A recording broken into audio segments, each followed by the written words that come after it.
तो कल हम लोग थे, एक सेकेंड, एक बटन बेटा ऑफ करना है।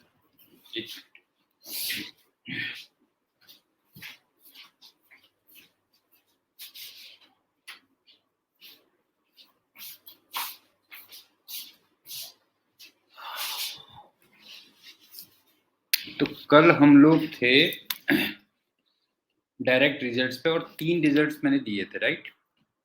अब चलते हैं नेक्स्ट उसमें। मैंने तुमसे कहा था कि जब हम इसको ना फ्री फॉल छोड़ते हैं, फोर्थ वाले में कह लो, फ्री फॉल छोड़ते हैं u इक्वल टू 0 से, तो t टाइम के बाद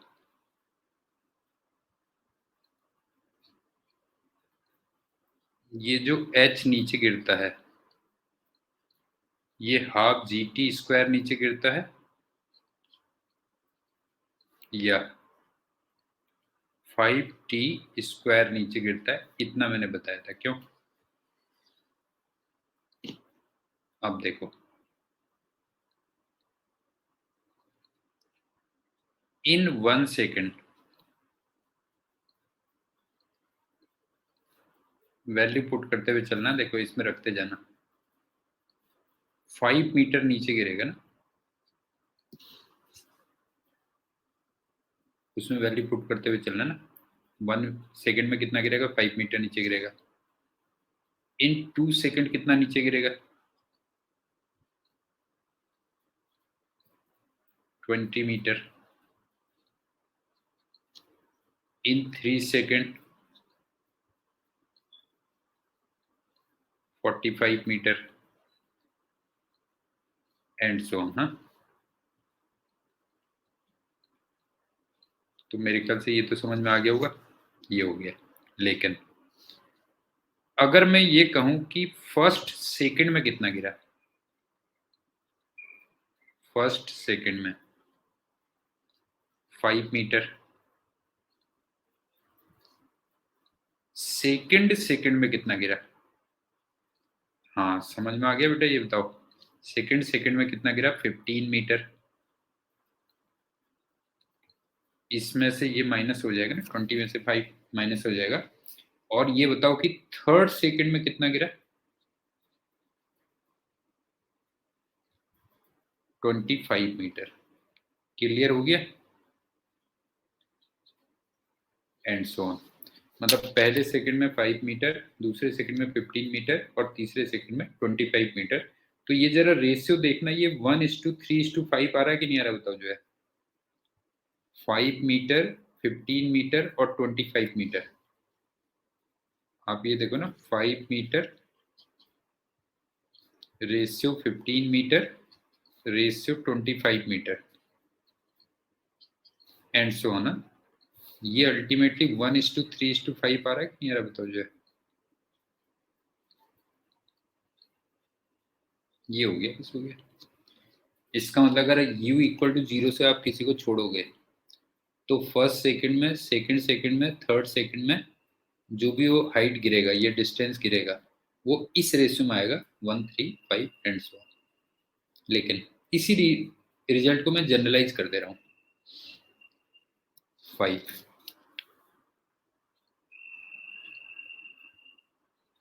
4 को जनरलाइज कर रहा हूँ, ध्यान रखना जनरल वो क्या है, जनरल रिजल्ट क्या है।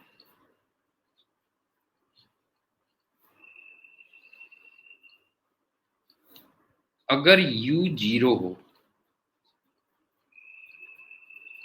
और acceleration constant,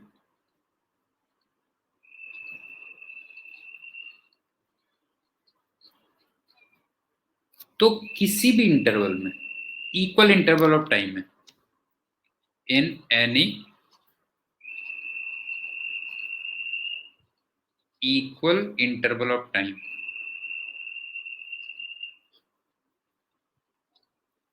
equal interval of time,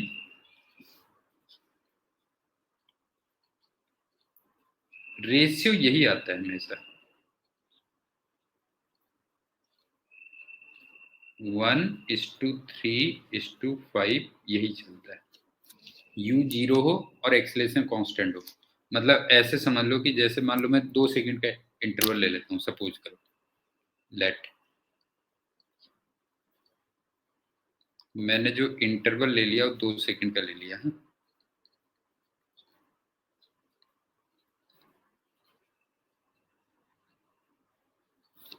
तो इसका मतलब displacement from 0 to 2 ratio, displacement from 2 to 4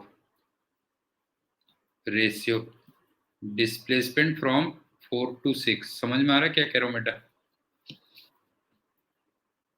point समझ में आ रहा है? बताओ, अगर इनिशियल वेलोसिटी 0 हो और एक्सीलरेशन कांस्टेंट हो और इंटरवल कोई भी हो, जैसे यहाँ पे मैंने 2-2 सेकंड का इंटरवल ले लिया, तो फिर वो रेशियो भी 1:3:5 आएगा। ये कह लो। इसको चलो प्रूव भी कर लेते हैं ना, कभी कभी गलत भी हो जाता हूँ। प्रूफ देखो,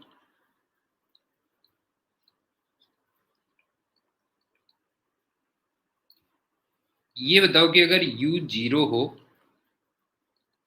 और एक्सीलरेशन कांस्टेंट हो,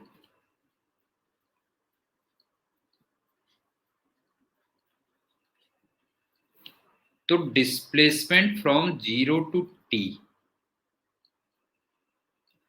इसको हाफ AT² लिख दूं? पहले ही बताओ,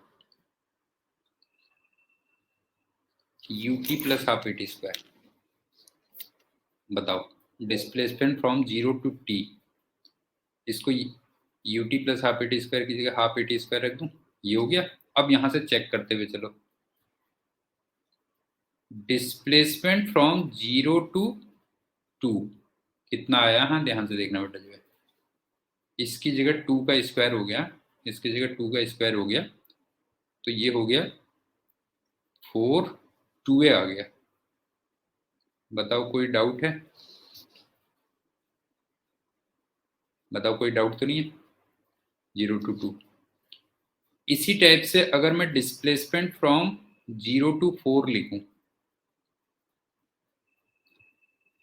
तो कितना हुआ देखो, 16, 8a आ गया मेरे ख्याल से। क्यों? ये हो गया। और इसी टाइप से मैं डिस्प्लेसमेंट फ्रॉम 0 to 6 लिखूं, तो ये हो गया 36, 18a। कैलकुलेशन देखना सही है या गलत है बेटा? जो है कैलकुलेशन बताना है सही है गलत है, जो है ये हो गया। अब सुनो, तो यहां से displacement from 0 to 2, displacement from 0 to 2, ये तो 2 आ गया, 2a। डिस्प्लेसमेंट फ्रॉम 2 to 4, ये माइनस ये होगा ना? हाँ समझ गया ना, ये माइनस ये होगा। हाँ, तो जरा देखो, ये 6a आ गया होगा। और लास्ट में डिस्प्लेसमेंट फ्रॉम 4 to 6, ये जरा देखो 10a आ गया होगा। क्यों 10a आ गया होगा? तो यहां से भी रेशियो जरा देखना कितना आ रहा है। रेशियो अगर देखोगे तो रेशियो आ जाएगा 2a, 6a, 10a, या कह लो 1:3:5। तो मेरे ख्याल से समझ में आ गया होगा कि जनरल क्या हो गया, कि अगर इनिशियल वेलोसिटी 0 है और एक्सीलरेशन कांस्टेंट है और इंटरवल कोई सा भी हो, 1 सेकंड का, 2 सेकंड का, 3 सेकंड का, कुछ भी कह लो, तो उसमें जो रेशियो आएगा वो 1:3:5 का आएगा। अब चलते हैं 6 पॉइंट।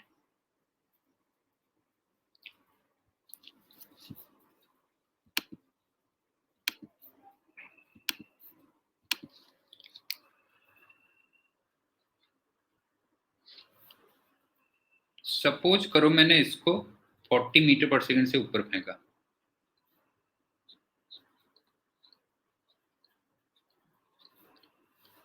और एयर को हम नेग्लेक्ट ही करते हैं, तुम जानते हो।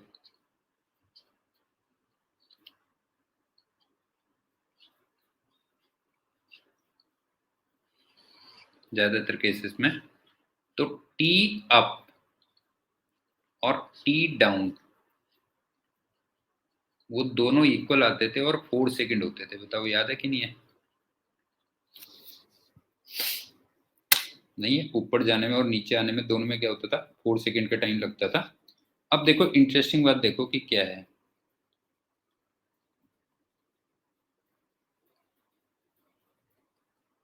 जैसे यहाँ पे 0 सेकंड पे था, हाँ,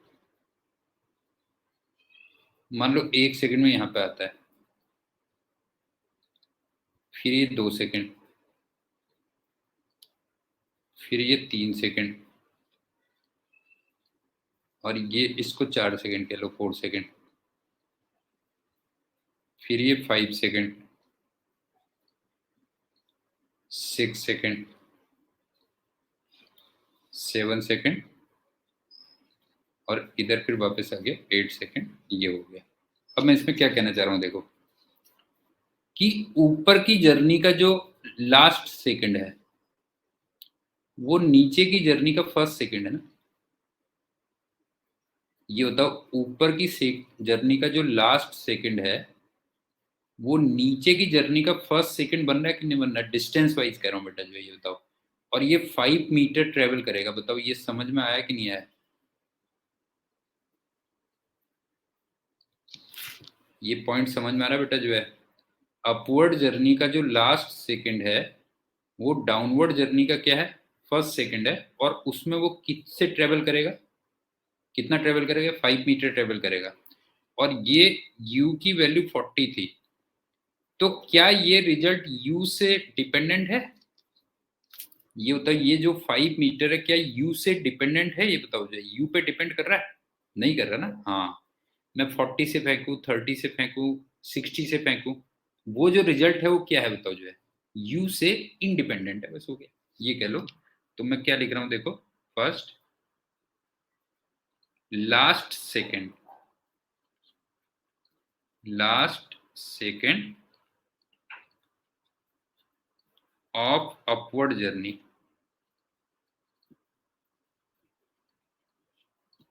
upward journey is first second of downward journey।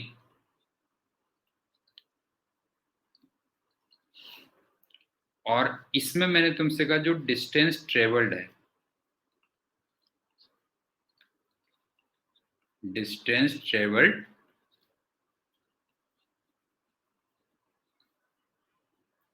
वो 5 मीटर है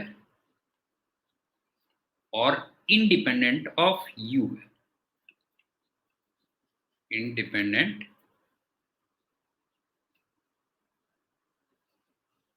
ऑफ यू। मेरे ख्याल से समझ में आ गया होगा। और इसी टाइप से ये बताओ कि अपवर्ड जर्नी का जो सेकंड लास्ट सेकंड है वो डाउनवर्ड जर्नी का सेकंड सेकंड है। क्यों डाउनवर्ड जर्नी का सेकंड सेकंड है? और अभी हमने बताया था कि इसमें कितना ट्रेवल करेगा, बताओ 15 मीटर ट्रेवल करेगा। समझ में आ गया बेटा? ये बताओ जो है, अपवर्ड जर्नी का लास्ट सेकंड डाउनवर्ड जर्नी का फर्स्ट सेकंड है, और उसमें वो 5 मीटर ट्रेवल करेगा, और वो u से इंडिपेंडेंट है। इसी टाइप से अपवर्ड जर्नी का सेकंड लास्ट जो सेकंड है वो डाउनवर्ड जर्नी का सेकंड सेकंड है, और उसमें वो 15 मीटर ट्रेवल करेगा, और वो भी u से क्या होगा, इंडिपेंडेंट होगा। इस रिजल्ट में बताओ कोई डाउट है तो बताओ बेटा, इस रिजल्ट में कोई भी डाउट है तो बोलो बेटा जो है। हाँ सुन, ये बता, ये पहला वाला समझ में आया कि नहीं आया? ये रिजल्ट समझ में आया कि नहीं आया, ये बता। तो एक बात बता, अपवर्ड जर्नी का जो लास्ट सेकंड है वो डाउनवर्ड जर्नी का फर्स्ट सेकंड है, और उसमें उसने 5 मीटर ट्रेवल किया, और वो u से इंडिपेंडेंट था। तो जो अपवर्ड जर्नी का जो सेकंड लास्ट सेकंड है, ये बता, अपवर्ड जर्नी का जो सेकंड लास्ट सेकंड है, ये वाला,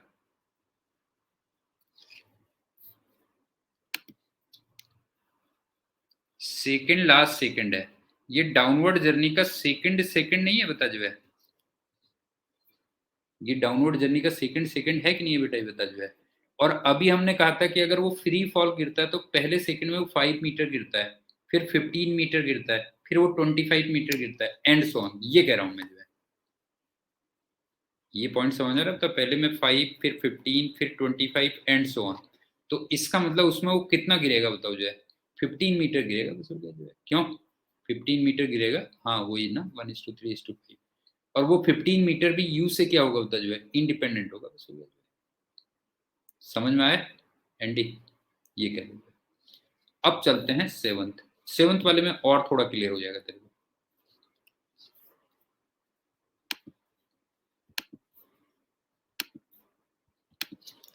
सेवंथ वाले पॉइंट में थोड़ा सा और बातें क्लियर हो जाएंगी। जैसे u मान ले ऊपर को 40 मीटर पर सेकंड था अभी ना, तो अभी हमने देखा t अप और t डाउन, वो 4 सेकंड थे। अब मैं एक डायग्राम बना रहा हूं, उससे तेरे को बिल्कुल क्लियर हो जाएगा। देख,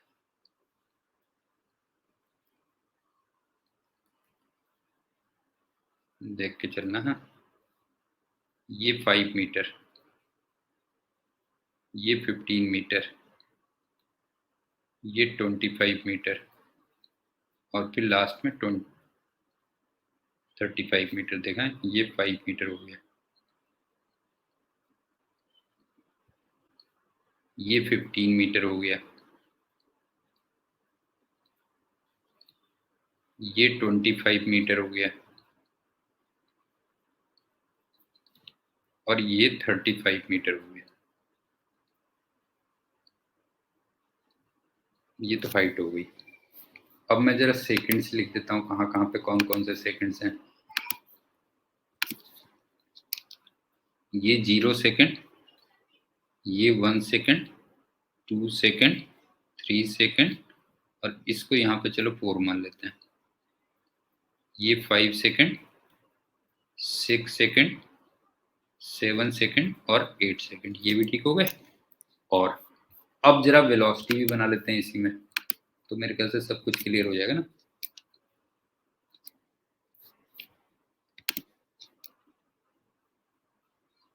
ये 40 मीटर पर सेकंड, यूनिट नहीं लिख रहा हूँ, समझ जाओगे मेरे ख्याल से। ये 30 मीटर पर सेकंड, ये 20 मीटर पर सेकंड, ये 10 मीटर पर सेकंड, और फिर इधर 0 हो गई। क्यों? फिर नीचे को 10, फिर नीचे को 20, फिर नीचे को 30, और फिर नीचे को 40। बताओ ये पूरा डायग्राम समझ में आया कि नहीं आया? एनडी गोपी, बता बेटा ये डायग्राम समझ में आया कि नहीं आया? एक एक सेकंड का हिसाब दे दिया। कई बार बातों में नहीं कहते बेटा, मैंने तेरे को एक एक सेकंड का हिसाब दे दिया, तो वही वाली बात है कि तेरे को एक एक सेकंड का दे दिया। देख, 0 सेकंड पे ये था, 1 सेकंड पे ये था, 2 सेकंड पे ये था, ये था। अब इससे कुछ कंक्लूजन्स भी निकालते हुए चलते हैं। हाँ? ये बताओ कि जो टोटल हाइट तुम्हें दिख रही होगी, टोटल हाइट, वो तुम्हें 5 प्लस 15 प्लस 25 प्लस 35, 80 मीटर दिख रही होगी। क्यों? हाँ। और तुम्हें याद है मैंने कल टोटल हाइट का तुम्हें एक फॉर्मूला दिया था, u²/2g। याद आ रहा है? मैंने कहा था सीधे सीधे तुम डायरेक्ट रिजल्ट भी यूज कर लेना। क्यों? u²/2g ये कर लेना। तो u यहाँ पे 40 था, और अपॉन 2g का मतलब 2 × 10। क्यों? तो जरा देखो ये भी 80 मीटर आ रहा होगा।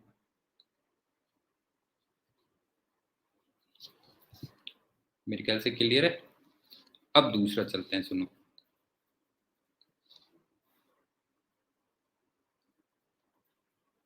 मैं कुछ एवरेज वैल्यूज निकाल रहा हूं। हाँ, एवरेज वैल्यूज।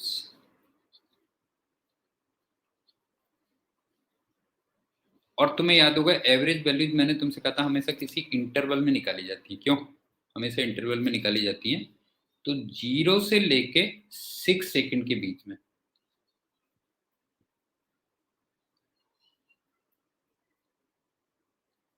इसके बीच में एवरेज वैल्यू निकालना हूं। सबसे पहले मैं निकालता हूं एवरेज स्पीड निकालता हूं। मान लो एवरेज स्पीड तुम्हें याद होगा total distance upon total time होता ना। ये होता ना एवरेज स्पीड क्या होती है, total distance upon total time. तो आप एक चीज देखो कि मैं 0 सेकंड पे यहां पे था और 6 सेकंड पे यहां पर हूं, तो मैं टोटल डिस्टेंस कितनी की है देखो मैंने। पहले तो मैं 80 मीटर ऊपर गया हूं, नहीं है 80 मीटर ऊपर गया हूं, फिर 5 और 15 नीचे भी आया हूं। क्यों 5 और 15 नीचे भी आया हूं ना, अगर देखोगे। हाँ, तो ये हो गया टोटल डिस्टेंस हो गया 80 ऊपर गया पहले, फिर 5 नीचे आया, फिर 15 नीचे आया और टोटल टाइम आ गया 6। क्यों, तो 100/6 इसका मतलब 50/3 मीटर पर सेकेंड। कोई डाउट है तो बोलो बेटा जो है। ये तो हो गया एवरेज स्पीड। अब चलते हैं एवरेज वेलोसिटी। इसका फॉर्मूला मैंने डिस्प्लेसमेंट अपॉन टाइम दिया था। क्यों,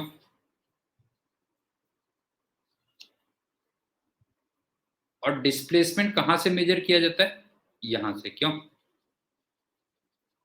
नहीं होता, डिस्प्लेसमेंट यहां से मेजर किया जाता है।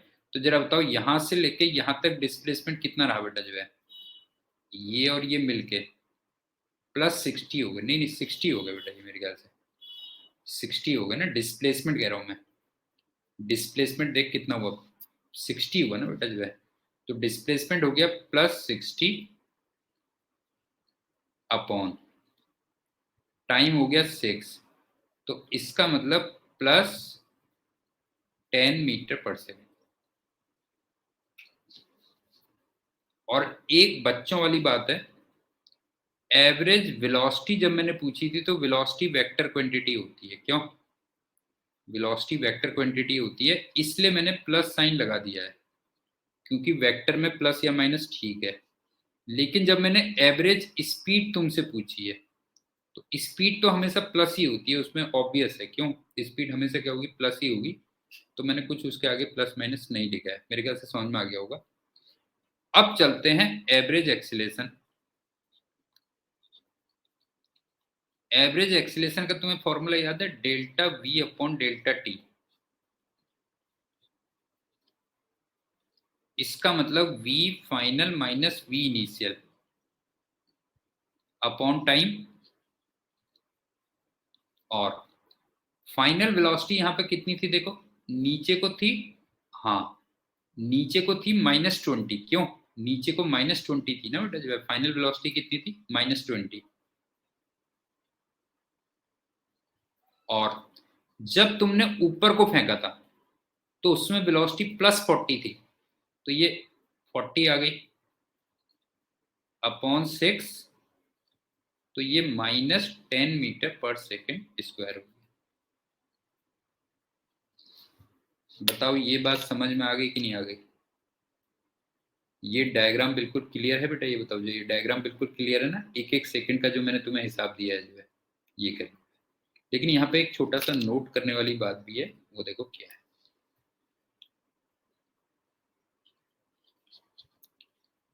ये बताओ कि कंप्लीट जर्नी में, कंप्लीट जर्नी में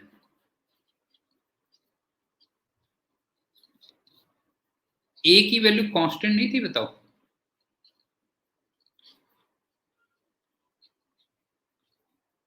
और वो जी के इक्वल थी। और जी विथ साइन कितना था बताओ, 10 मीटर पर सेकेंड स्क्वायर डाउनवर्ड्स था। या मैं अगर सिंबल में कहूं तो -10 मीटर पर सेकेंड स्क्वायर था। तो आप ये बताओ कि जब कोई वैल्यू कांस्टेंट रहती है तो उसकी जो एवरेज वैल्यू होती है वो भी वही कांस्टेंट के इक्वल होनी चाहिए कि नहीं होनी चाहिए, बताओ जो है। ये पहले बता चुका ना कि अगर कोई चीज कांस्टेंट है बेटा जो है, तो उसकी जो एवरेज वैल्यू होनी चाहिए वो उसी कांस्टेंट के इक्वल होनी चाहिए कि नहीं होनी चाहिए, बताओ जो है। तो इसका मतलब जो एवरेज वैल्यू होनी चाहिए, therefore average acceleration in any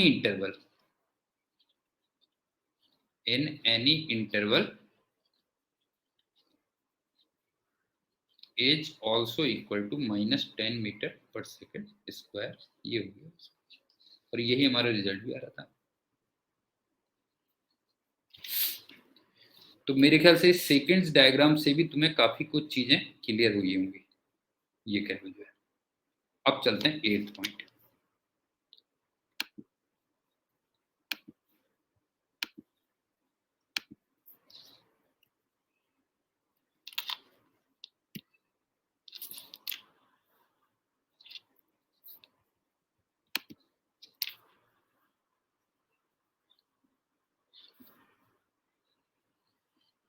जैसे मान लो ना, यहां से u इक्वल टू 0 से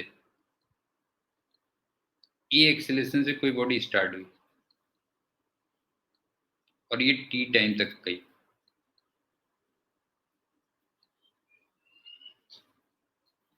यहाँ पे v आ गई यहाँ इसकी। अब इसमें रिटार्डेशन स्टार्ट हुआ, लेकिन वही a का रिटार्डेशन स्टार्ट हो गया। समझ में आ रहा है, जितना एक्सेलरेशन था उतना ही रिटार्डेशन था। तो इसकी जब वेलोसिटी 0 होगी तो वो भी टी टाइम ही लगेगा ना, ये तो लग रहा होगा बेटा, ये बताओ समझ में आ रहा है। बताओ कोई बॉडी अगर ए एक्सीलरेशन से स्टार्ट हुई है टी टाइम तक, फिर वो ए से रिटार्ड होना शुरू हो जाती है टी टाइम तक, तो ऑब्वियस सी बात है उसकी वेलोसिटी जब 0 होगी टी टाइम ही लगेगा। अब ये बताओ, तुम्हें लग रहा है ये डिस्टेंस और ये डिस्टेंस दोनों इक्वल होंगी, ये बताओ। बताओ ये फील आ रहा है कि नहीं आ रहा, बताओ जो है। दोनों डिस्टेंस भी इक्वल होंगी कि नहीं होंगी, बताओ जो है। दोनों डिस्टेंस इक्वल होंगी, तो ये जो डिस्टेंस होगी वो हाफ एटी स्क्वायर होगी, क्यों। और यहां पे ये जो वेलोसिटी आ चुकी होगी वो a टाइम्स टी होगी। बताओ ये क्लियर हुआ। इसमें कोई डाउट है तो बता दो बेटा जो है। इसमें कोई भी डाउट है तो बता दो कि अगर a एक्सेलरेशन से स्टार्ट हुआ और फिर a रिटार्डेशन हो गया तो ये हो गया। अब चलते हैं 9th।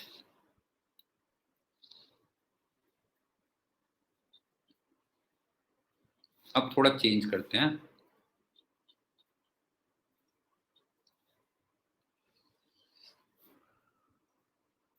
ये मान लो u इक्वल टू 0 से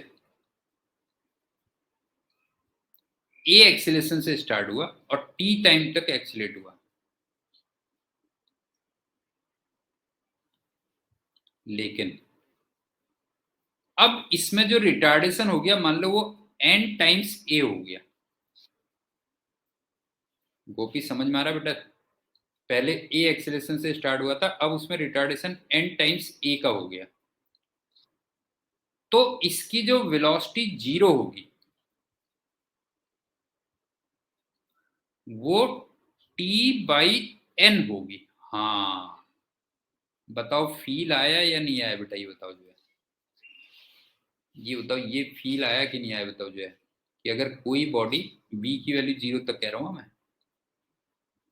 अगर कोई बॉडी a एक्सेलरेशन से स्टार्ट हुई और फिर n टाइम्स a एक्सेलरेशन से रिटार्ड हुई, तो इसका मतलब उसमें जो रिटार्डेशन टाइम होगा वो t बाई एन होगा।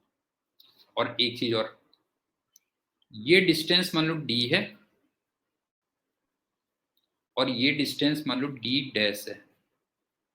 कहीं पे कोई डाउट हो तो मेरे को बता देना, फिर मैं रुक के उसको एक्सप्लेन कर दूंगा। सबसे पहली बात, जो d की वैल्यू है वो तो हाफ ए टी स्क्वायर होगी,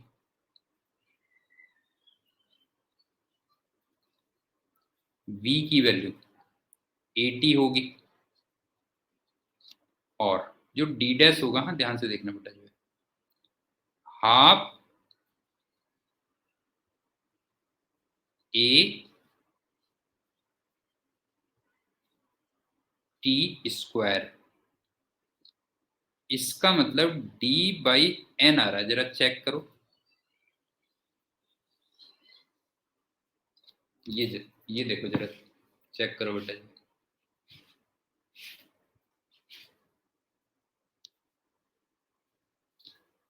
मैं इस साइड से देख रहा हूँ हाफ ए टी स्क्वायर बेटा, दूसरी साइड से देख रहा हूँ हाफ ए टी स्क्वायर। देखो हाफ ए ये हो गया और टी ये हो गया, तो जरा देखना ये डी बाई एन के इक्वल आ रहा है कि नहीं आ रहा, बताओ बेटा।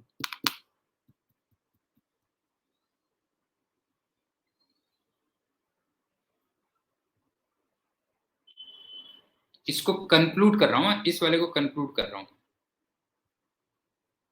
अभी बताता हूँ, अभी बताता हूँ, पहले मैं कंक्लूड कर देता हूँ फिर बताऊंगा। हाँ तेरे को जो है कंक्लूड कर देता हूँ फिर बताऊंगा।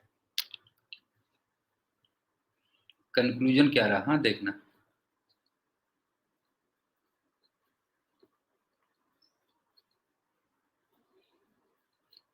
कि जीरो वेलोसिटी से बीच में एक मैक्सिमम वेलोसिटी आ रही है और फिर जीरो वेलोसिटी आ रही है।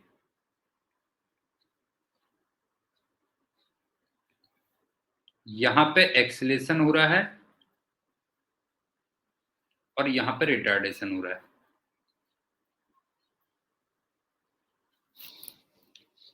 अगर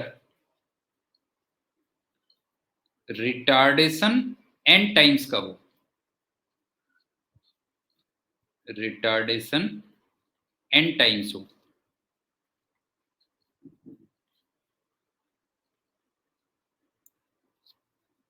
तब जो रिटार्डेशन टाइम होगा और रिटार्डेशन डिस्टेंस होगी वो 1/n टाइम्स होगी।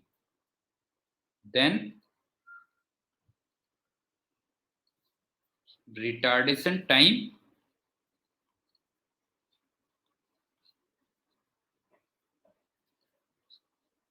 एंड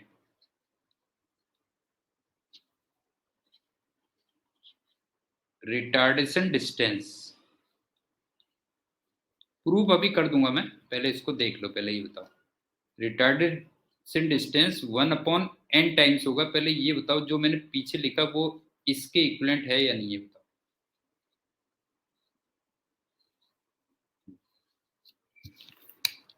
जीरो वेलोसिटी से कोई चीज स्टार्ट हुई, बीच में कहीं पे मैक्सिमम वेलोसिटी आएगी, एक्सीलरेट हो रहा है और फिर वो रिटार्ड हो रहा है और जीरो वेलोसिटी पे पहुंच गया। और मैंने तुमसे कहा कि जो रिटार्डेशन था वो n टाइम्स का था, ठीक है, रिटार्डेशन n टाइम्स का था। तो जो रिटार्डेशन टाइम होगा और रिटार्डेशन डिस्टेंस होगी वो 1/n टाइम्स होगी। अब जो तू कह रहा था उसका प्रूफ कर रहा हूँ, ठीक।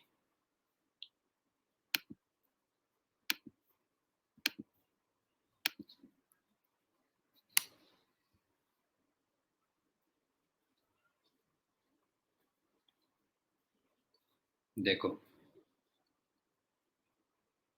यहाँ पे v equal to a t आ गया था, ये तो क्लियर है, इसमें तो कोई प्रॉब्लम नहीं है, ये बताओ। यहाँ पे v equal to a t आ चुकी थी ना वेलोसिटी, और इधर को रिटार्डेशन लगा था n टाइम्स a, ये लगा था। मैं केवल रिटार्डेशन वाले को कंसिडर कर रहा हूँ, बस ध्यान से देखना बेटा, जो है रिटार्डेशन वाले को देख रहा हूँ, बस हो गया।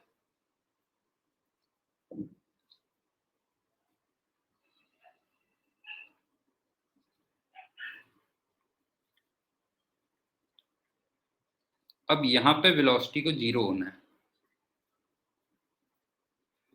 और ये टाइम मान लो टी डैश है और ये डिस्टेंस मान लो डी डैश है।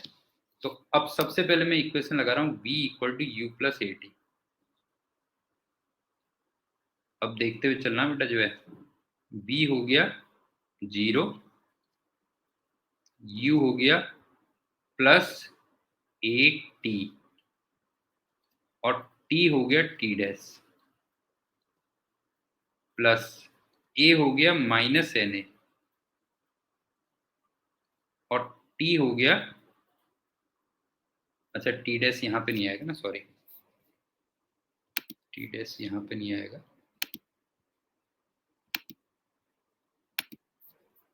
ये हो गया इंटू टी डैश। पहले ये बताओ ये इक्वेशन समझ में आई कि नहीं आई बेटा, ये बताओ।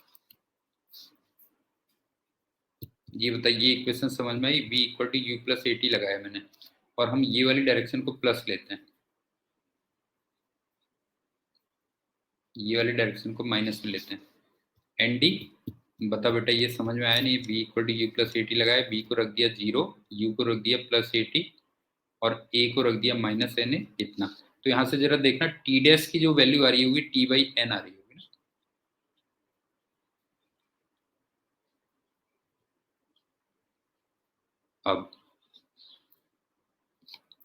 अब मैं दूसरी इक्वेशन लिख रहा हूं s equal to half a t square,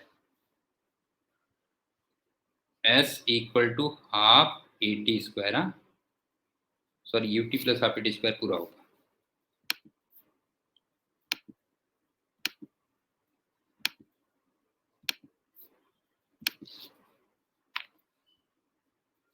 you t plus half a t square पूरा होगा। अब देखो s को मैंने रखा डी डैश, u को मैंने रखा प्लस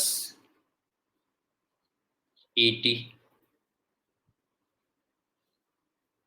t को मैंने रखा t डैश, a को मैंने रखा माइनस एन ए और t को मैंने रखा t डैश और जो t डैश को मैंने रखा वो t बाई एन रखा। बताओ यहां से कोई डाउट है? मैं दो तीन मेथड बताऊंगा तुम्हें, मेथड वन तो ये हो गई। बताओ इसमें कोई डाउट है? ये बताओ बेटा, पहले बताओ। s equal to u t plus half a t square, ये बताओ इसमें कोई डाउट है? जब मैंने निकाला तो रिटार्डेशन वाला पोर्शन कर रहा हूँ, बस हो गया जो है। एक तो ये हो गया, तो यहां से तुम डी डैश निकालना, फाइंड डी डैश। तो तुम डी डैश को देखना, वो इतना आ रहा होगा बेटा, half a t square by n आएगा। तुम देखोगे ना तो half a t square by n आएगा और half a t square actual में डी था, तो ये डी बाई एन आएगा, ये कह रहा हूं मैं। मेथड वन तो ये होगी। अब चलते हैं मेथड टू।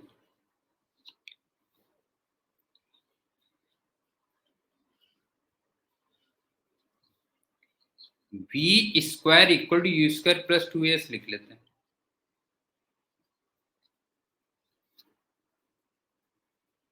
v यहां पे 0 लिख दूं?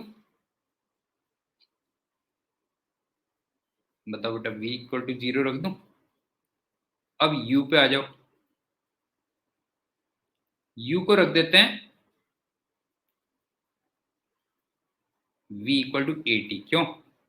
प्लस एटी, इसका स्क्वायर। कोई डाउट?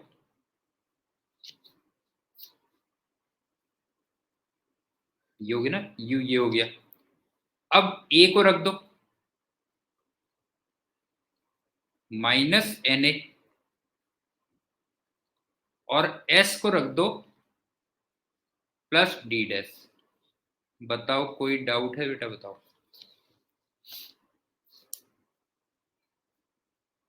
देखो जरा, ये हो गया। तो यहां से भी जरा डी डैश देखना, यहां से तो देख ही लोगे एटलीस्ट, ये तो इजी आ रहा होगा। यहां से half a t square upon n आ रहा होगा, तो ये डी बाई एन आ गया।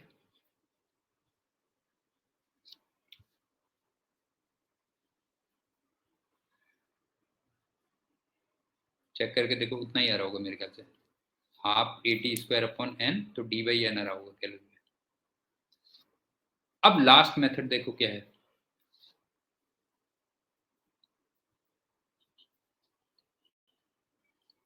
मेथड थ्री ना तुम थोड़ा सा उल्टा भी देख सकते हो बेटा जो है। मेथड थ्री उल्टा तुम ये देख सकते हो कि यहाँ पे वेलोसिटी 0 है। ध्यान से देखना, उल्टा देख रहा हूं मैं। यहाँ पे वेलोसिटी 0 है और ये इधर को एन ए एक्सीलरेशन से आ रहा है और टी डैश टाइम तक आ रहा है, तो मुझे डी डैश निकालना है। अब मैं साइन नहीं रखूंगा, सीधे देखना, d dash equal to half a t dash का स्क्वायर। बताओ ये समझ में आ रही बात क्या कह रहा हूँ मैं? थोड़ा उल्टे तरीके से देख रहा हूँ बेटा जो है, मैं उल्टे तरीके से देख रहा हूँ कि u इक्वल टू 0 से मैंने निकाला तो डी डैश कितना होगा, हाफ ए टी स्क्वायर लगा रहा हूँ बेटा जो है। ये बताओ ये क्लियर हुआ या नहीं हुआ? हाफ ए टी स्क्वायर, क्यों हाफ ए टी स्क्वायर? उल्टे उससे देख रहा हूँ मैं जो है। गोपी बता बेटा जो है। और टी डैश हमने कितना निकाल लिया था? टी बाई एन निकाल लिया था, क्यों टी बाई एन निकाल लिया था। तो इसको भी जरा चेक करके देखना, वो फिर वही आएगा half a t square by n. तो एक तरीके से वो डी बाई एन आ गया। अच्छा कभी कभी क्या होता है ना, दिमाग उतना मेच्योर नहीं होता, तो कैलकुलेशन शुरुआत में समझ में नहीं आ रही थी, तो उसका पहले रिजल्ट समझ लो जो है। रिजल्ट मैंने क्या कहा देखो, जीरो वेलोसिटी है, एक्सलेट हुआ, फिर रिटार्ड हुआ, फिर जीरो वेलोसिटी होगी। अगर रिटार्डेशन एन टाइम्स है तो फिर जो रिटार्डेशन टाइम होगा और रिटार्डेशन डिस्टेंस होगी वो 1/n टाइम्स होगी। अभी बस इतना दिमाग में रख सकते हो। अगर कैलकुलेशन में थोड़ी बहुत प्रॉब्लम आ रही है तो वो धीरे धीरे टाइम के साथ तुम्हें समझ में आ जाएगी। ये रिजल्ट समझ में आया कि नहीं आया बता? मीका तू बता बेटा जो है। जीरो वेलोसिटी से स्टार्ट हुआ, एक्सिलरेट हुआ, फिर रिटार्ड हुआ और जीरो वेलोसिटी आ गई। और जो रिटार्डेशन था वो एक्सिलेशन का एन टाइम्स था, ठीक है ना? रिटार्डेशन एक्सिलेशन का क्या था, एन टाइम्स था। तो मैंने तुमसे कहा कि रिटार्डेशन टाइम और रिटार्डेशन डिस्टेंस दोनों की दोनों 1/n टाइम्स होंगी, बस ये कह लो। ये समझ में आ गया ना बेटा जो है? कैलकुलेशन को फिर धीरे धीरे अपने आप समझ में आएगा तुम्हें जो है। अब चलते हैं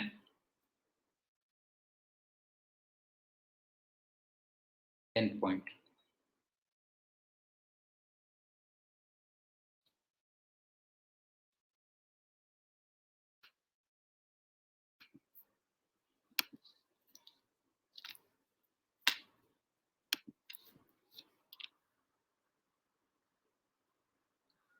अंडर ग्रेविटी की बात कर रहा हूँ, ध्यान से देखना।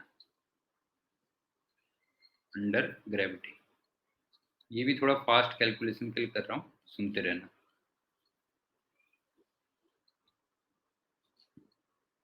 S equal to u t plus half a t square, इसको डिफाइन कर रहा हूँ मैं, जरा देखो।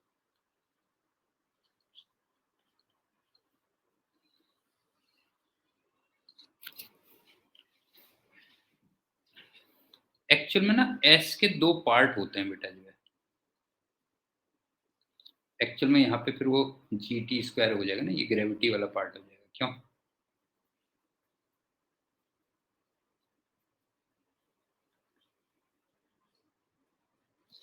डिस्प्लेसमेंट के दो पार्ट होते हैं, एक तो होता है यू टी और ये ड्यू टू इनिशियल वेलोसिटी होगा।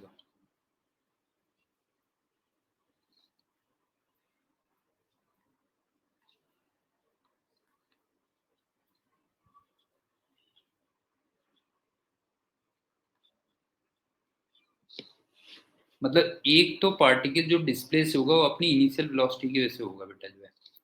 और ये बाय द वे कितना होगा, ये होगा इनिशियल वेलोसिटी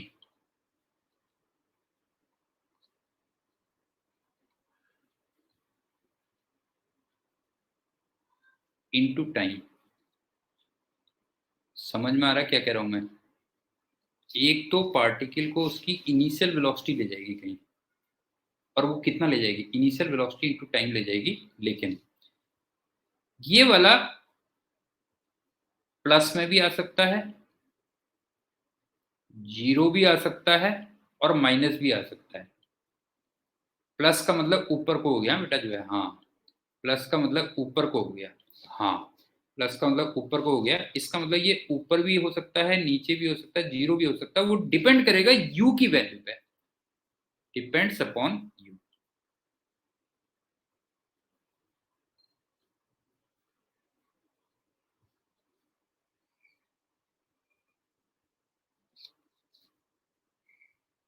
जैसे अगर u ऊपर को है तो इनिशियल वेलोसिटी की वजह से ऊपर को जाएगा। u अगर जीरो है मतलब फ्री फॉल है तो कुछ नहीं होगा, इनिशियल वेलोसिटी की वजह से कुछ नहीं जाएगा। और अगर u तुमने नीचे को दिया है तो वो इनिशियल वेलोसिटी की वजह से नीचे को जाएगा, इतना कंफर्म हो गया। ठीक, अब दूसरा जो होता है वो होता है ड्यू टू एक्सीलरेशन,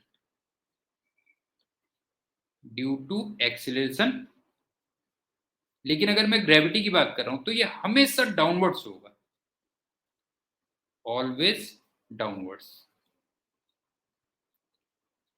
ये बताओ ग्रेविटी क्या किसी चीज को ऊपर ले जाएगी बेटा, ये बताओ जो है, ये बताओ ग्रेविटी क्या किसी चीज को ऊपर ले जाएगी, ये बताओ जो है, नहीं ले जाएगी ना। तो इसका मतलब क्या होगा, ये हमेशा डाउनवर्ड्स होगा, और वो कितना होगा जो है, वो होगा हाफ एटी स्क्वायर कह लो, या हाफ जी टी स्क्वायर कह लो, या 5t स्क्वायर कह लो, नहीं तो 5t स्क्वायर कह लो, या जो हमने वो निकाला था कि 1 सेकंड में 5 मीटर, 2 सेकंड में 20 मीटर, 3 सेकंड में 45 मीटर, एंड सो ऑन, जो ये हम कैलकुलेट कर रहे थे वो था कह लो जो है, इतना हो गया। तो ऐसे समझना जो है, किसी भी पार्टिकल को एक तो वेलोसिटी डिस्प्लेस करती है, समझ ना, किसी भी पार्टिकल को वेलोसिटी डिस्प्लेस करती है, इनिशियल जो वेलोसिटी होती है, और वो कितना डिस्प्लेस करती है, इनिशियल वेलोसिटी इनटू टाइम। अब वो ऊपर भी हो सकता है डिस्प्लेस, नीचे भी हो सकता है, नहीं भी हो सकता है, वो डिपेंड करेगा यू किधर को था।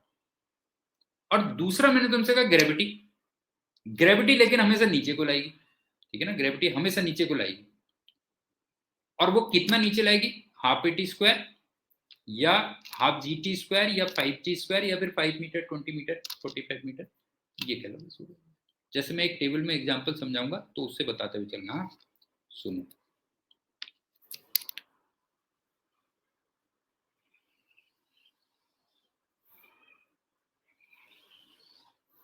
यहां पे मैं कुछ u लिखूंगा, यहां पे टाइम लिखूंगा, यहां पे लिखूंगा ड्यू टू इनिशियल वेलोसिटी,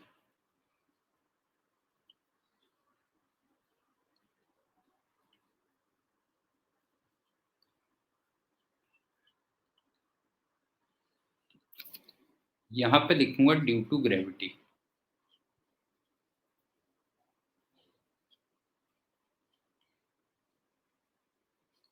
और फिर यहां पे लिखूंगा टोटल एस कितना रहा फाइनली। तुम इक्वेशन मत लगाना, अपने दिमाग से लगाना बेटा जो है। मान लो मैंने 30 मीटर पर सेकेंड ऊपर को वेलोसिटी दी, और मैं 2 सेकंड में पूछ रहा हूँ क्या हुआ। तो बताओ 2 सेकंड में इनिशियल वेलोसिटी की वजह से पार्टिकल कितना जाएगा और कहाँ जाएगा बेटा, बताओ 2 सेकंड में पार्टिकल किधर जाएगा और कितना जाएगा बेटा जो है, ये बताओ। तुम्हें लग रहा है 60 मीटर जाएगा, क्यों, ऊपर को, बताओ ये समझ में आ रहा है बेटा, ये बताओ जो है, ड्यू टू ग्रेविटी ये होता है, ध्यान से देखना, 5t स्क्वायर आता है, या हाफ जी टी स्क्वायर, कुछ भी कह लो। और बताओ ग्रेविटी उसको कितना नीचे लाएगी, बताओ जो है, 2 सेकंड में ग्रेविटी किसी भी चीज को कितना नीचे ले आती है, टोटल की बात कर रहा हूँ, 2 सेकंड में किसी भी चीज को ग्रेविटी कितना नीचे लाती है बेटा जो है, 20 मीटर नीचे लाती है, क्यों, नहीं है, 2 सेकंड में ग्रेविटी किसी भी चीज को 20 मीटर क्या लाती है, नीचे लाती है। तो इसका मतलब इसका टोटल डिस्प्लेसमेंट कितना रहा जरा बताओ, टोटल डिस्प्लेसमेंट कितना रहा बेटा जो है, 40 मीटर अपवर्ड्स रहा बस। कुछ समझ में आ रहा है, थोड़ा दिमाग में धीरे धीरे तुम्हें अपने आप होता जाएगा बेटा जो है। अब मान लो मैंने 40 मीटर पर सेकेंड ऊपर को वेलोसिटी दी, और मैं 5 सेकंड में पूछता हूँ, मान लो, हाँ, तो बताओ इनिशियल वेलोसिटी की वजह से वो कितना जाएगा, 200 मीटर ऊपर को जाएगा।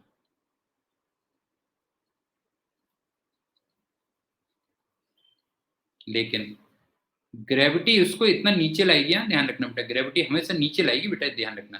तो ग्रेविटी उसको 125 मीटर नीचे लाएगी। तो इसका मतलब नेट कितना रहा जरा बताओ बेटा जो है, नेट कितना रहा, रहा बताओ जो है, इसका मतलब नेट वो 75 मीटर ऊपर गया होगा। अब कुछ समझ में आ रहा है कि नहीं आ रहा बेटा, ये बताओ जो है, ये समझ में आ रहा है कि नहीं आ रहा जो है? ठीक, अगला सुनो। तुमने जस्ट ड्रॉप कर दिया किसी को, किसी हाइट से ही ड्रॉप करोगे, और मैं मान लो तुमसे पूछता हूं 4 सेकंड में क्या होगा, तो बताओ इनिशियल वेलोसिटी की वजह से कितना चलेगा बताओ जो है? जीरो। गुड, समझ गए ना, इनिशियल वेलोसिटी की वजह से जीरो चलेगा। और जरा बताओ 4 सेकंड में ये कितना नीचे ले आएगी, ग्रेविटी कितना नीचे ले आएगी बताओ? 4 सेकंड में कितना नीचे ले आएगी बेटा जो है? 80 मीटर डाउन ले आएगी। तो इसका मतलब टोटल ये 80 मीटर डाउन आएगा, बस हो गया। ठीक, और एक और करते हैं। अगर मान लो 20 मीटर पर सेकंड से नीचे को फेंका मैंने, और मैं 3 सेकंड में पूछता हूं क्या हुआ इसका, तो बताओ वेलोसिटी कितना नीचे लाएगी बताओ इसको जो है? वेलोसिटी 60 मीटर नीचे लाएगी। और ग्रेविटी तो हमेशा नीचे लाती है। बताओ 3 सेकंड में ग्रेविटी कितना नीचे लाएगी, जरा बताओ बेटा ये इसको? 45 मीटर नीचे लाएगी। तो इसका मतलब ये टोटल कहां पे होगा जरा बताओ जो है? अपनी जगह से टोटल कहां पे होगा? टोटल होगा वो 105 मीटर डाउन होगा। अब बताओ ये विजुलाइज हो गया कि नहीं हो गया? UT plus half a t square वाला फॉर्मूला विजुलाइज हुआ कि नहीं हुआ बेटा बताओ जो है? UT plus half a t square वाला फॉर्मूला विजुलाइज हुआ कि नहीं हुआ बताओ बेटा जो है? समझ गया ना? एक उसको इनिशियल वेलोसिटी ले जाती है, और एक उसको एक्सीलरेशन या फिर ग्रेविटी लाती है, इसको ये कहें। तो इतने कुछ रिजल्ट्स थे जो हम डायरेक्टली आगे चल के यूज करेंगे, थोड़ा सा तुम्हारी कैलकुलेशंस को फास्ट कर देगा। मैं एक बार दोबारा से वो कर दे रहा हूँ, है जल्दी जल्दी रिपीट कर दे रहा हूँ कौन कौन से हमने रिजल्ट्स पढ़े, सुनो। लेकिन उसमें केवल मैग्नीट्यूड रखना है, ध्यान रखना। अब मैं एक बार दोबारा से वो कर दे रहा हूँ, डायरेक्ट रिजल्ट्स। अब कोई कंफ्यूजन हो तो पूछ लेना।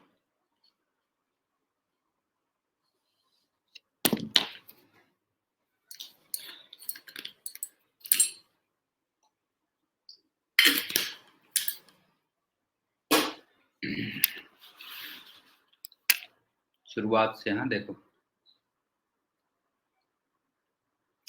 यू से ऊपर फेंका था, टी अप, टी डाउन, वो दोनों इक्वल थे यू बाई जी के इक्वल। लेकिन ये तब था जब एयर को हमने नेग्लेक्ट किया था, ध्यान रखना।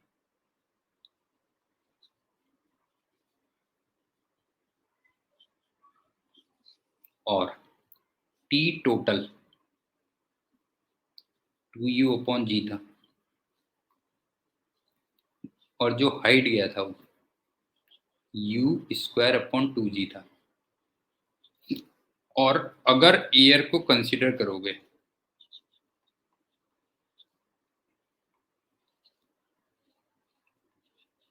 कंसिडर्ड, तो फिर जो टी अप होता है ये टी डाउन से छोटा होता है। बताओ इस रिजल्ट में कोई भी कहीं कंफ्यूजन है, ये बता दो बेटा जो है? वो मैं लॉज ऑफ मोशन वाले चैप्टर में और एक्सप्लेन करूंगा कि टी अप टी डाउन से छोटा क्यों होता है। इसमें मेरे ख्याल से कोई डाउट नहीं होना चाहिए इस वाले में। दूसरा रिजल्ट मैंने क्या बताया था देखो,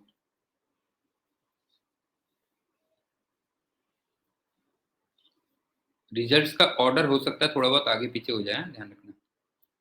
u इक्वल टू जीरो है मान लो, और ये h हाइट है, तो u इक्वल टू जीरो को मैं कई बार फ्री फॉल कहता हूँ। हाँ, मैं कहता हूँ फ्री फॉल। तो टकराते समय इसकी जो वेलोसिटी होगी वो नीचे को √2gh होगी, और इसको जो टाइम लगेगा वो √2h/g लगेगा,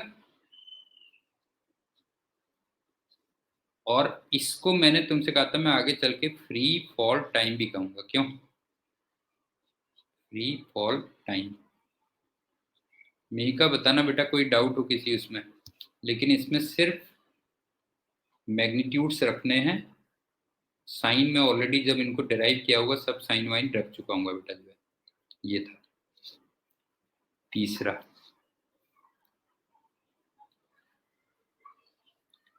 मैंने u इक्वल टू 0 से छोड़ा, तो t टाइम के बाद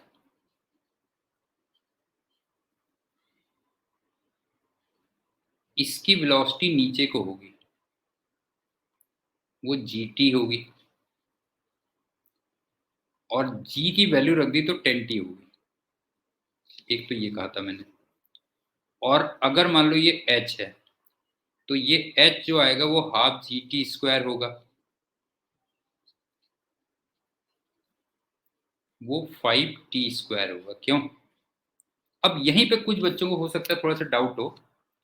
1 सेकंड में वो 5 मीटर गया था। देखते हुए चलना, इसको रख रहा हूं बेटा ये वाला। 2 सेकंड में वो टोटल 20 मीटर गया था। 3 सेकंड में वो 45 मीटर गया था। ये तो अलग कहानी चल रही है। 4 सेकंड में 80 मीटर चलेगा। ये तो अलग कहानी चल रही है। अब अगर मैं कहूं कि फर्स्ट सेकंड में, समझ गया ना, ये कह रहा हूं मैं। फर्स्ट सेकंड में 5 मीटर गया, सेकंड सेकंड में वो 15 मीटर गया, थर्ड सेकंड में वो 25 मीटर गया। दोनों में कोई कंफ्यूजन तो नहीं है? एंडी बता, मीका और तू बता बेटा जो है, इसमें कोई कंफ्यूजन तो नहीं है? 1 सेकंड में, 2 सेकंड में, 3 सेकंड में, 4 सेकंड में, वो एक अलग चीज है। और फर्स्ट सेकंड में, सेकंड सेकंड में, थर्ड सेकंड में, वो एक अलग चीज है। और फिर ये वाला जो रेशियो आता है, ये जो रेशियो आता है, ये रेशियो 1:3:5 होता है। 1:3:5।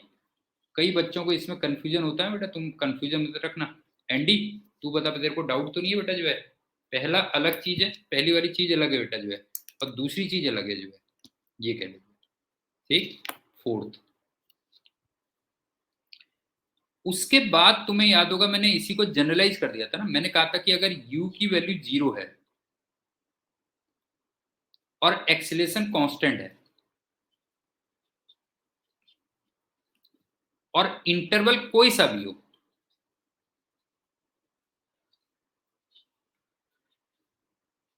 एनी वैल्यू,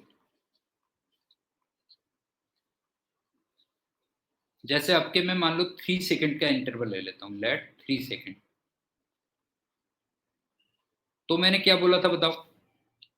s 0 से लेके 3 तक का रेशियो, s 3 से लेके 6 तक का रेशियो, s 6 से लेके 9 तक का, ये रेशियो भी वही आएगा 1:3:5। ये कहते हैं। मेरे ख्याल से क्लियर हो गया होगा ना। इसको हमने जनरलाइज कर दिया था, फिर इस रूल को हमने जनरलाइज कर दिया था, ये कह लीजिए। ठीक है। Fifth,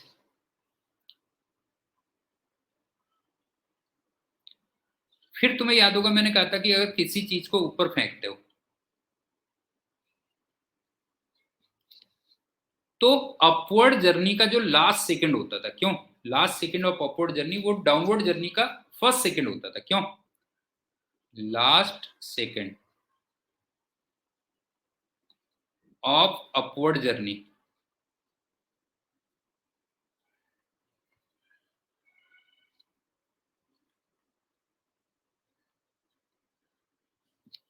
equal to first second of downward journey. ये अभी जो भी हम गोपी रिजल्ट दे रहे हैं ना, ये आगे चल के तो देखना कैलकुलेशन तुम्हारी बहुत फास्ट करेगा बेटा जो है।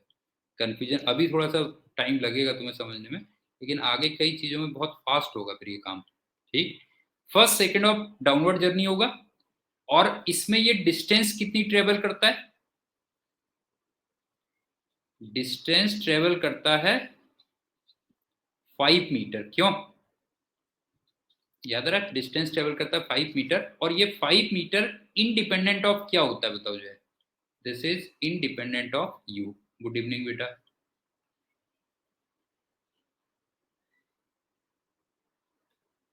इंडिपेंडेंट ऑफ यू, एक ये हमने किया था, मेरे ख्याल से ये भी क्लियर हो गया होगा। ठीक है, अब चलते हैं 6th पॉइंट। एक मैंने ना सेकेंड्स का डायग्राम बनाया था, तुम याद करो, सेकेंड्स डायग्राम।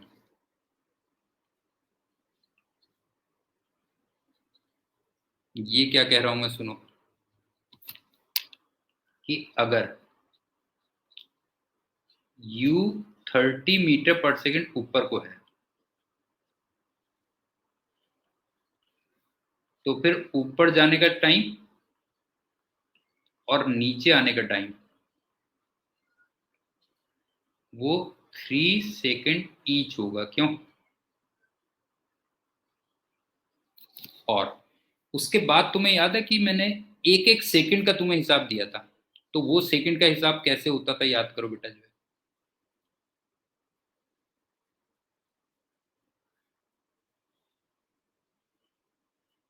5, 15 और 25। ठीक है, 5, 15 और 25। तो 0 सेकंड में यहाँ पर है, 1 सेकंड में यहाँ पर है, 2 सेकंड में यहाँ पर है, और 3 सेकंड में यहाँ कहीं पहुंच गया है। ये 4 सेकंड हो गया, ये 5 सेकंड हो गया, और ये 6 हो गया। याद आ रहा बेटा, ये बताओ। और ये 5 मीटर, ये फिर 15 मीटर, और ये फिर 25 मीटर। मेरे ख्याल से याद आ रहा होगा क्या किया था मैंने। क्यों? 25 मीटर ये। और वेलोसिटी की अगर बात करूं तो 30 से स्टार्ट हुई, फिर 20 वेलोसिटी हो गई, फिर 10 वेलोसिटी हो गई, फिर इधर 0 वेलोसिटी आ गई, फिर नीचे को 10, नीचे को 20, और नीचे को 30। बताओ याद आ गया कि नहीं आ गया बेटा, ये बताओ। याद आ गया? ये हो गया। और इसी में फिर तुम एक काम करना, ये होम असाइनमेंट ले लेना, कि 0 से 5 सेकंड के बीच में एवरेज स्पीड निकालना, एवरेज वेलोसिटी निकालना, और एवरेज एक्सेलरेशन निकाल लेना।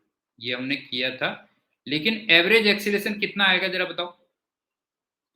जब फाइनली तुम करोगे तो एवरेज एक्सेलरेशन कितना आएगा बेटा, बताओ।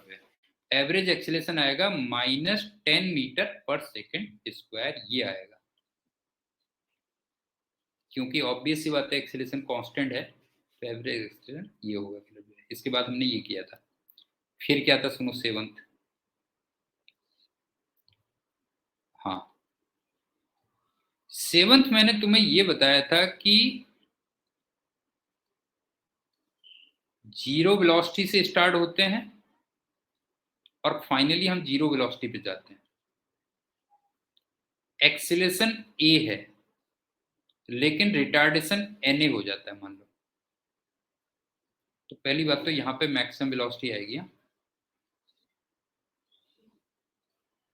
ये v मैक्सिमम होगी, और ये by the way a t होगी। क्यों? ये मान लो t है और ये d है, ये t डैश है और ये d डैश है। तो मैंने बताया था ना, t डैश की जो वैल्यू होगी वो t/n होगी, d डैश की वैल्यू d/n होगी, और d की वैल्यू हाफ AT² होगी। बताओ इसमें कोई डाउट है? बताओ बेटा, इस वाले रिजल्ट में कोई डाउट तो नहीं था? बताओ जो है। प्रूफ धीरे धीरे भी समझोगे तो कोई बात नहीं, अगर किसी को प्रूफ एकदम से समझ में नहीं भी आया कोई बात नहीं, ये कह लो। उसके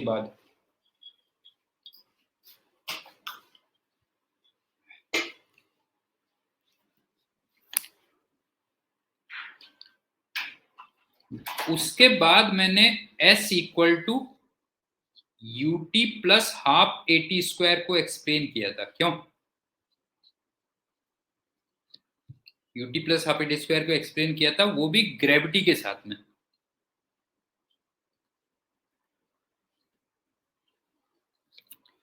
s के दो पार्ट्स होते थे। एक पार्ट तो होता था इनिशियल वेलोसिटी इनटू टाइम। क्यों इनिशियल वेलोसिटी इनटू टाइम। और ये मैंने तुमसे कहा था ये ऊपर भी हो सकता है, ये नीचे भी हो सकता है,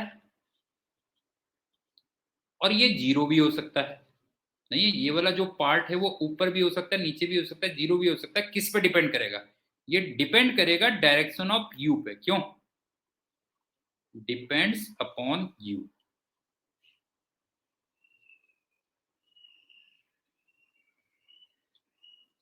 दूसरा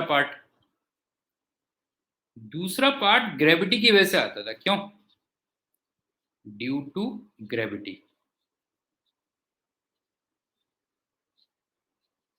लेकिन ग्रेविटी हमेशा किसी भी चीज को नीचे ही लाएगी। क्यों ऑलवेज डाउनवर्ड्स।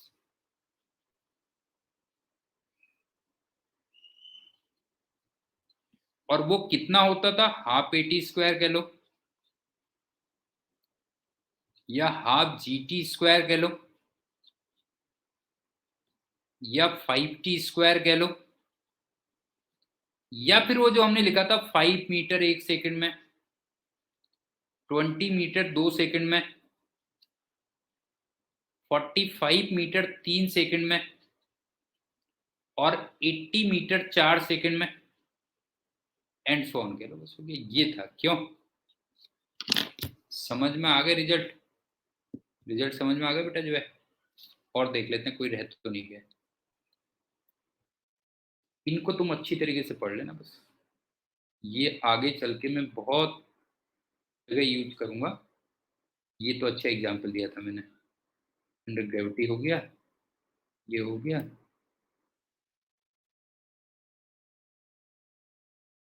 ये हो गया, ये भी हो गया।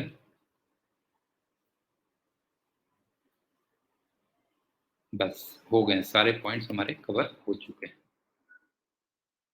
अब बता दो, किसी को कोई डाउट है तो बोलो बेटा जो है। क्लियर है ना सब कुछ? अब चलते हैं नेक्स्ट टॉपिक पे।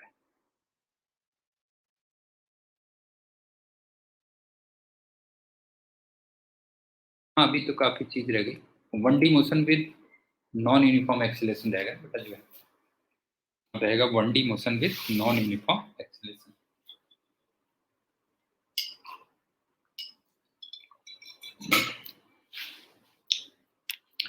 तो नेक्स्ट हम आते हैं 1D motion with non uniform acceleration.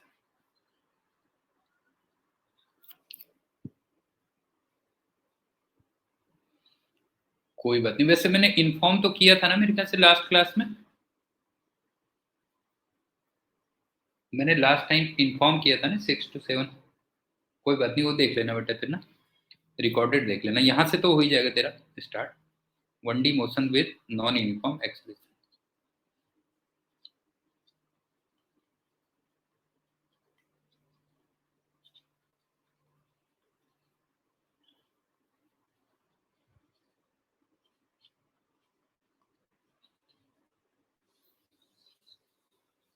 पहली बात, 1D है तो वेक्टर लिबर्टी तो आराम से लेंगे।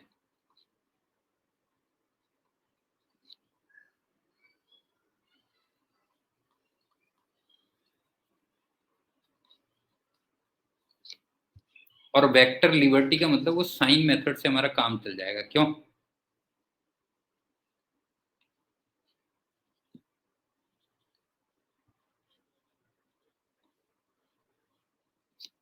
समझ में आ गया ना, वेक्टर लिबर्टी का मतलब हो गया साइन मेथड से हमारा काम चल जाएगा। दूसरी बात,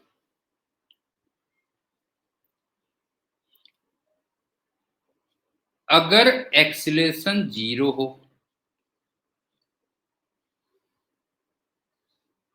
तो उसको हम यूनिफॉर्म मोशन कह रहे थे,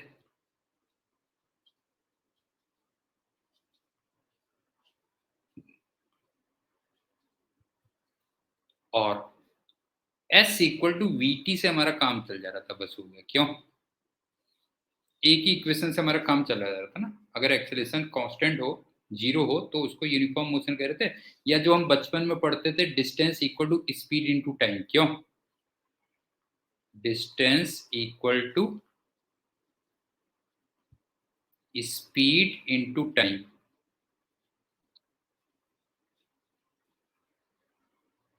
इससे हमारा काम चल जा रहा था, और उसमें तुम्हें याद होगा हमने ज्यादातर जो प्रॉब्लम्स की थी ना, वो एवरेज स्पीड की थी, तुम्हें याद होगा। नहीं है, इसमें एवरेज स्पीड की थी। तीसरा, अगर एक्सेलेरेशन 0 ना हो लेकिन कांस्टेंट हो,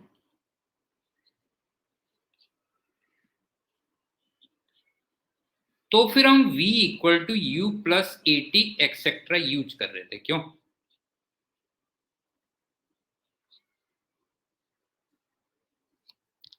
लेकिन इन इक्वेशंस में बार बार तुम्हें रिपीट कर रहा हूं बेटा, जो है टाइम को छोड़ के बाकी सारी क्वांटिटीज वेक्टर क्वांटिटीज हैं, उनको विद साइन लगाना है।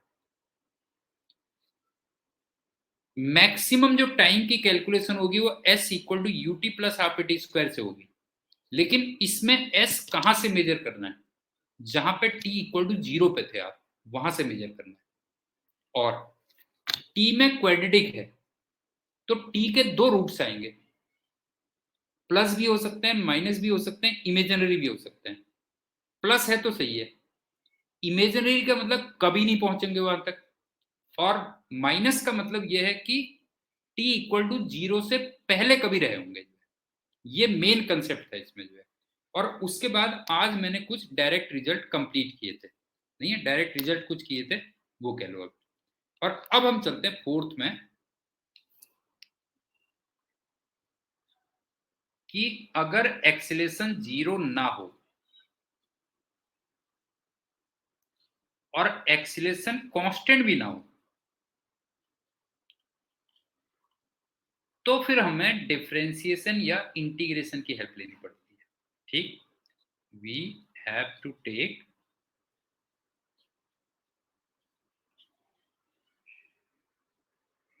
हेल्प ऑफ डिफरेंशिएशन और इंटीग्रेशन।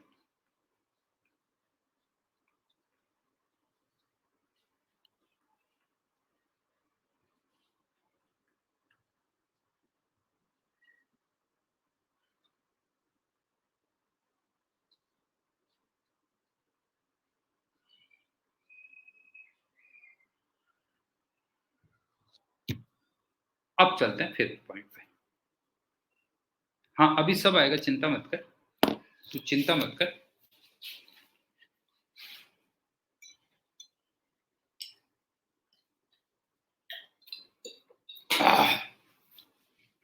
तेरे दिमाग में डाउट रहना नहीं चाहिए कुछ भी। पांचवा सुन बेटा, जो है मैक्सिमम केसेस में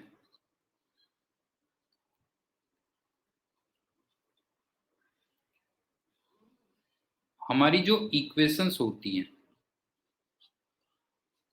वो होती है एस टी, या फिर कभी कभी एक्स टी भी हो सकती है, वी टी और ए टी।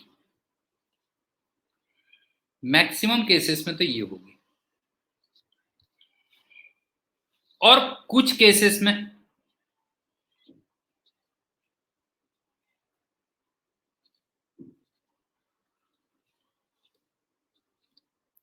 वी एस और ए एस, या क्योंकि वन डायमेंशनल ना, तो वी एक्स भी हो सकता है बेटा, जो है, और ए एक्स, ये इक्वेशंस होंगी। पॉइंट समझ में आ रहा? बता क्या कह रहा हूँ बेटा जो है कि ज्यादातर केसेस में एस टी, वी टी और ए टी ये इक्वेशंस होंगी, और कुछ केसेस में वी एस ए एस या फिर वी एक्स और ए एक्स भी होगी। चल तेरा यहाँ पे वही कर देता हूँ। यहाँ पे जो वी और ए होता है ना बेटा जो है, ये यहाँ इंस्टेंटेनियस ही होगा।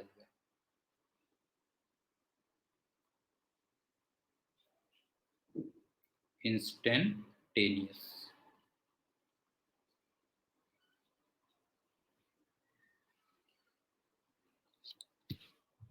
इसका कुछ पार्ट हम ऑलरेडी पहले कर चुके हैं, समझ गए ना? कुछ पार्ट जब हम करेंगे तो तुम्हें आइडिया लग जाएगा। कुछ पार्ट हम ऑलरेडी पहले कर चुके हैं। अब चलते हैं 6 पॉइंट। अगर मेरे पास एस टी इक्वेशन है, या एक्स टी भी कह सकते हो, कभी कभी दो तरीके से दिया होगा, इसको तुम्हें वी टी में कन्वर्ट करना है और इसको तुम्हें ए टी में कन्वर्ट करना है, तो फिर डिफ्रेंसिएशन होता था, तुम्हें याद होगा। ये पार्ट हमने किया था।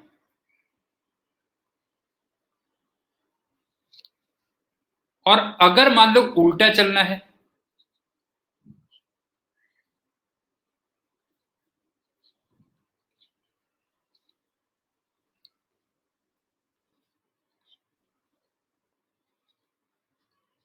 तो तुम्हें इंटीग्रेशन करना पड़ेगा। ये हमने वहां पर नहीं किया था अभी। नहीं, डिफ्रेंसिएशन वाला पार्ट हमने किया था, एक साइड हमने किया था, लेकिन उल्टी साइड में नहीं किया था हमने। एटी से वीटी, वीटी से एस टी या एक्स टी, इंटीग्रेशन वाला पार्ट नहीं किया था।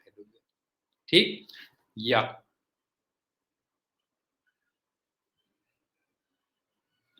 मैं कुछ ऐसे भी कह सकता हूं कि जैसे ऐसे भी कई बार कह देते हैं कि एक्सीलरेशन को अगर मैं इंटीग्रेट कर दूं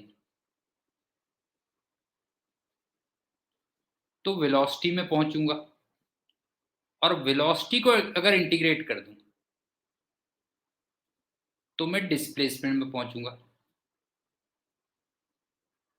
ये कहना भी ठीक रहेगा कि नहीं रहेगा? बताओ बेटा, ये बताओ कि ऐसे भी अगर मैं बोलता हूं कि एक्सीलरेशन को इंटीग्रेट कर दो तो वेलोसिटी में पहुंचूंगा, और वेलोसिटी को इंटीग्रेट कर दो तो एस या एक्स में पहुंचूंगा। और अगर उल्टा कहता हूं मैं कि एस या एक्स को अगर मैं डिफ्रेंशिएट कर दूं तो वेलोसिटी में पहुंचूंगा, और इसको डिफ्रेंशिएट कर दूं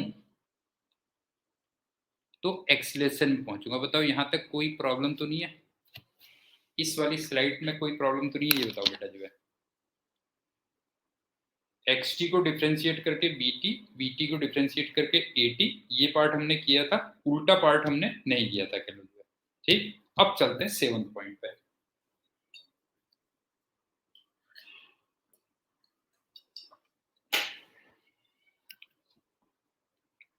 अब ये थोड़ा सा तुम्हें इंटरेस्टिंग है। हाँ देखो, कंसेप्ट भी आएगा इसमें।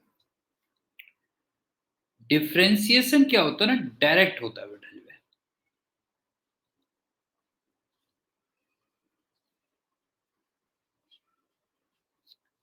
अब तुम कहोगे डायरेक्ट क्या बोला है? जैसे अगर मैं एक्स टी को डिफ्रेंशिएट करूंगा तो फिर सीधे वी टी इक्वेशन आ जाएगी। बस समझ में आया? कोई लल्लू पंजू नहीं, बस हो गया। डिफरेंशिएशन हमेशा डायरेक्ट होता है कि तुमने एक्स टी को डिफरेंशिएट किया तो वी टी इक्वेशन आ गई। ठीक, जैसे आप ये देखो, सिंपल सा बताओ कि अगर मान लो x इक्वल टू 3t² है तो v equal to d x by d t किया मैंने, ये हम पहले कर चुके हैं, तुम्हें याद होगा। तो वो 6t आ गया। इसमें कहीं पे कोई तुम्हें लल्लो चप्पू दिखी बेटा? ऐसे तो कहते हैं ना, लल्लू चप्पू जो है कुछ इस टाइप का वर्ड होता है ना बेटा जो है। कहीं पे कुछ दिखा? बताओ, डायरेक्ट हुआ, बस सीधे रिजल्ट आया। मतलब ये रिजल्ट दिया था, दिस रिजल्ट वाज गिवन, ये रिजल्ट डायरेक्ट आ गया बस। लेकिन इंटीग्रेशन इतना सिंपल नहीं होता बेटा, ये ध्यान रखना।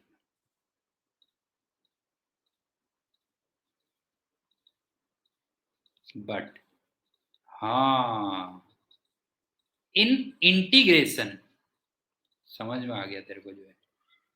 इन इंटीग्रेशन एक कांस्टेंट ऑफ इंटीग्रेशन आ जाता है, कांस्टेंट ऑफ इंटीग्रेशन।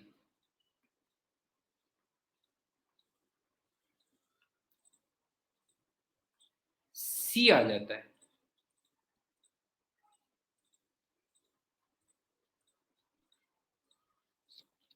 और एक बात बताओ कि इस c की वैल्यू कुछ भी हो सकती है ना, इस c की वैल्यू 6 हो सकती है, इसकी वैल्यू 10 हो सकती है, इसकी वैल्यू 20 हो सकती है, कोई भी वैल्यू हो सकती है कि नहीं हो सकती, बताओ बेटा। ये कांस्टेंट ऑफ इंटीग्रेशन की वैल्यू कुछ भी हो सकती है कि नहीं हो सकती, बताओ। 6, 10, 20 क्या मालूम जो है, ठीक।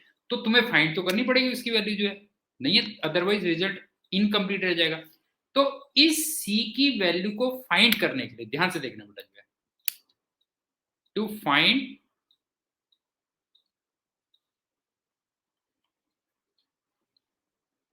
this the value of c।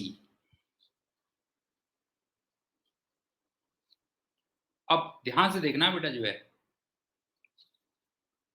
कुछ लिमिट दी होती है, सम लिमिट विल बी गिवन।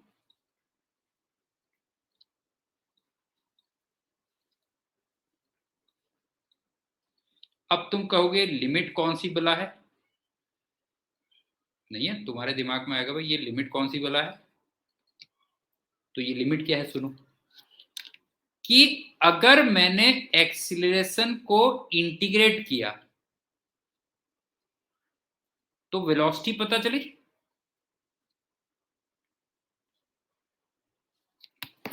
तो c को फाइंड करने के लिए मुझे इस वेलोसिटी की वैल्यू किसी टाइम पे पता होनी चाहिए, तो उसको हम लिमिट कहते हैं, तो c भी हमें पता चल जाएगा। तो ये ध्यान रखना, to find c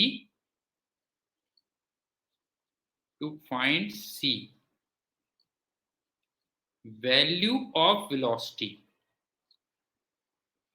value of velocity should be known. अभी एक एग्जांपल कराऊंगा तब समझ में आ जाएगा तुम्हें। Should be known at some point.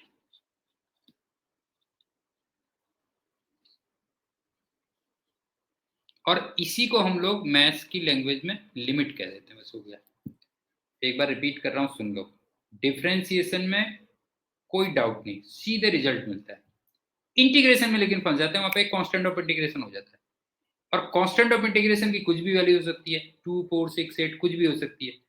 उसको फाइंड करने के लिए आपको लिमिट पता होनी चाहिए। अब लिमिट का मतलब क्या हुआ, कि मैंने जैसे एग्जांपल से बताया कि एक्सीलरेशन को इंटीग्रेट करके आप वेलोसिटी पे जा रहे हो मान लो, तो फिर आपको किसी टाइम पे वेलोसिटी क्या होनी चाहिए पता होनी चाहिए, बस हो गया। तब तुम्हें जो है वो होता है। एक एग्जांपल देता हूं तब तुम्हें क्लियर होगा, और उसके बाद फिर आज का लेक्चर खत्म भी करेंगे।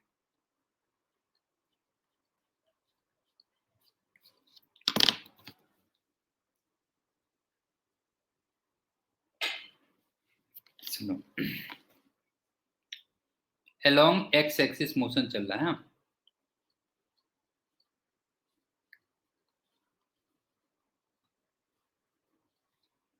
और t इक्वल टू 0 पे तुम्हें वेलोसिटी दे रखी है 4 मीटर पर second along negative x axis.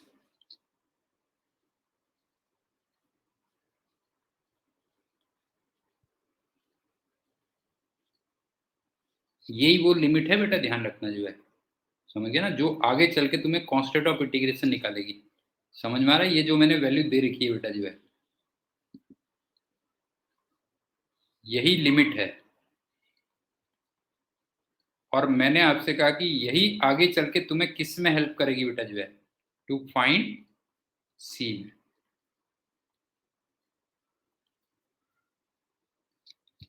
ये दिया था, और साथ में दिया था a इक्वल टू 2t दिया था, मान लो सिंपल सा केस ले लेते हैं, a इक्वल टू 2t। तो तुम्हें v की इक्वेशन बनानी है, कितनी होगी।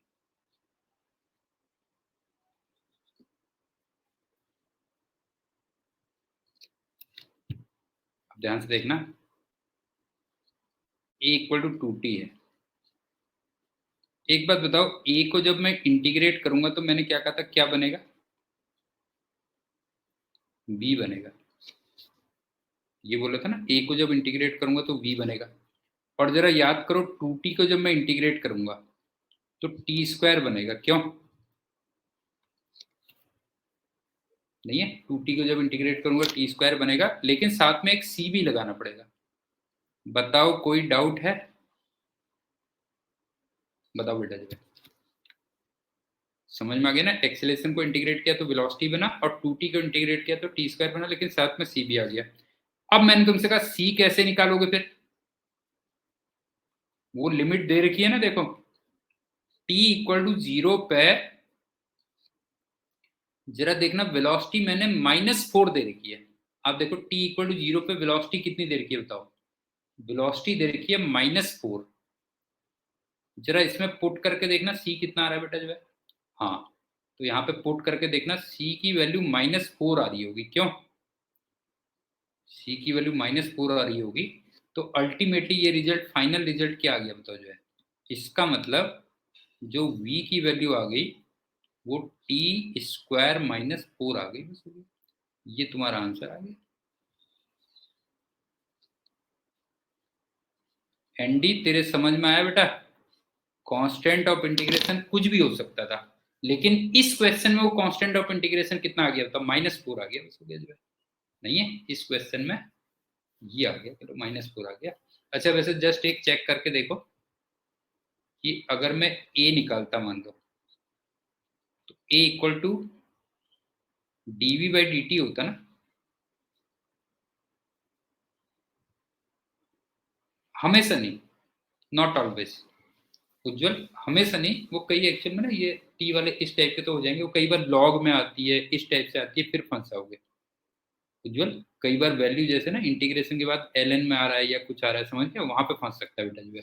तो ये बता, a equal to d v by d t करेगा तो कितना आ जाएगा, जरा देख यहाँ पे। ए इक्वल टू 2t आ गया, देख। और यही तो मैंने दिया था कि नहीं दिया था, बता, ए इक्वल टू 2t ये दिया था। ज्यादातर केसेस में जो तू कह रहा है वही होता है, ठीक है, ज्यादातर केसेस में वही होता है जो तू कह रहा है। लेकिन कई बार क्या होता है कि आगे चल के फंस जाते हैं, तो उसको जनरल रूल मत बनाना, ठीक है। बाकी चलो नेक्स्ट पे करते हैं। Okay, bye and thank you. कल नॉर्मल टाइम पे क्लास होगी तुम्हारी, यहाँ कल तुम्हारी क्लास नॉर्मल टाइम पे होगी, जिस टाइम पे होती है। Okay, bye.